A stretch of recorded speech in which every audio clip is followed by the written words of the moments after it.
The Sun has launched a new paywall, Sun Club, costing £1.99 a month, and will give readers access to premium content, including Jeremy Clarkson's columns. Megan, are they going to get subscribers at just under £2 a pop? Yeah, I think they will. I mean, essentially, it's a partial paywall, right? So the Sun tried to do a paywall before, and it wasn't successful for them at that point. I think people weren't used to thinking, I'm going to have to pay for my digital news. But Mail Plus did it last Jan. That's $4.99. So this isn't new at all in any way or form. And you're right, it's certain columns. So it is Jeremy Clarkson, it's Jane Moore, it's Harry Cole, so political editor.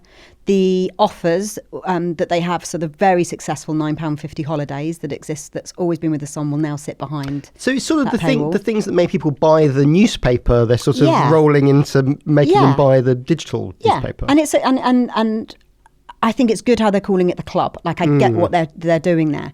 I think there's some really interesting bits around it because it's not a new concept. I completely see how this works. And for certain columns and articles and interviews, brilliant.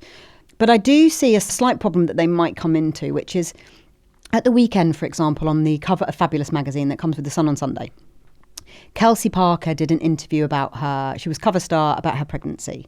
So yesterday I saw that the Sun Club, when it was announced, was saying, here is the interview. That's behind the club paywall. And the journalist who wrote it, promoting that. Absolutely great. That seems really, really smart, really fair. You can go and buy it on a Sunday, or after that you have to be a member of the club. The potential frustration here for the Sun is that the lines and the key lines from that story have already been picked up by other digital sites. So you can just click on the Mirror. You can click I agree to have all your ads fed to you and for them to take all of your cookies and analytics and the whole shebang. And whilst they credit the Sun, you essentially have got the key points, the stories, the issues with the trolls.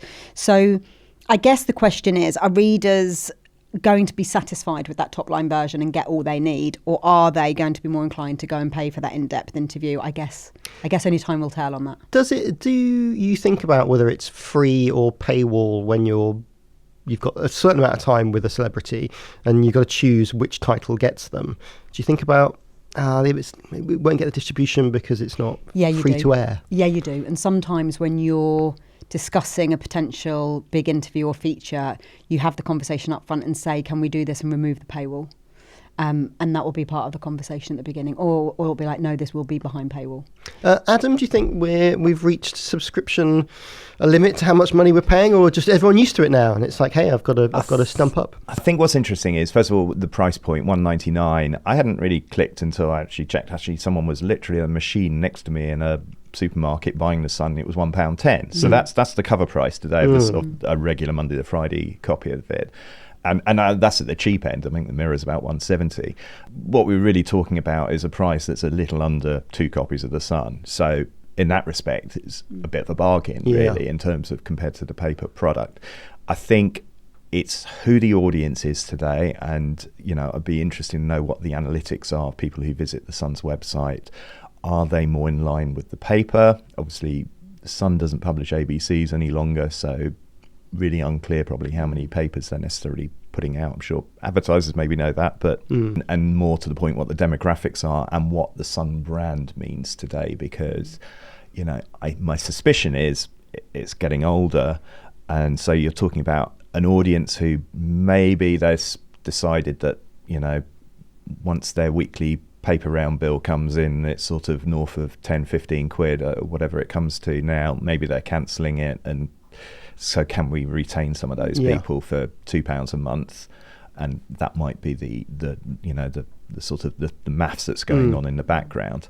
And whether it stays at that price, that feels like an introductory price to me a little bit. I think it's interesting because I think the Mail has done quite well at sort of more like $4.99, and it feels like we'll onboard people a bit like Disney Plus did, and when it launched, launched at a very punchy price and very quickly ramped up the price. The other thing they haven't done is they haven't gone, right, we're putting all showbiz behind, which is really, really smart. The Sun Showbiz team now, under Ellie Henman, is very, very different to how it has been. It is still breaking stories, but it is not salacious, it's not mean, it's not doing all it can to get a story. And so when a breaking story happens, it is so often the Sun that still leads it and still pushes that through. So I don't think they'll ever put that on the club. Yeah, it'd be interesting that split between what stays in front of or behind the table. Yeah.